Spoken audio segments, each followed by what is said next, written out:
আলু যেমন সব তরকারির সাথে মিশে যায়, ঠিক তেমনি আলু দিয়ে যে কত রকমের মজার মজার নাস্তা রেডি করা যায় তা আমি ভিডিও জগতে না আসলে জানতেই পারতাম না। আপনাদের সাথেও শেয়ার করি। প্রথমে আমি এখানে 3টা আলু ম্যাশ করে নিয়েছি।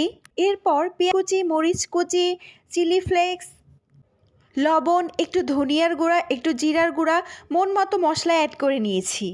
আপনারা এখানে আপনাদের পছন্দ মতো কিছু অ্যাড করে নেবেন। আপনারা চাইলে এর ভিতর চিকেন বা গরুর পিসও অ্যাড করতে পারেন। তো আমি এখানে একটি ডিমের কুসুম অ্যাড করে নিয়েছি। এবারে এগুলোকে ভালো করে মিক্স করে নিব। এরপর এর ভিতর একটু আটা মিক্স করে নিব। এবারে ডোটাকে একটু তেলের সাহায্যে ছোট ছোট বল করে নিব। আপনারা বল করে সোজাসুজি কড়াইয়ের তেলের ভিতরে ছেড়ে দিবেন, তাহলে শেপগুলো ভালো থাকবে। এরপর উল্টিয়ে পাল্টিয়ে বাদামি কালার করে ভেজে নিব। বিকালের চায়ের আড্ডায় এরকম যদি মজার নাস্তা থাকে তাহলে তো পুরো জমে যাবে। ভাজা শেষ করে আমি এখন সসের সাথে পরিবেশন করে নিব। যখন সস দিয়ে খাওয়া হবে মুখের মধ্যে পুরো ব্লাস্ট হবে।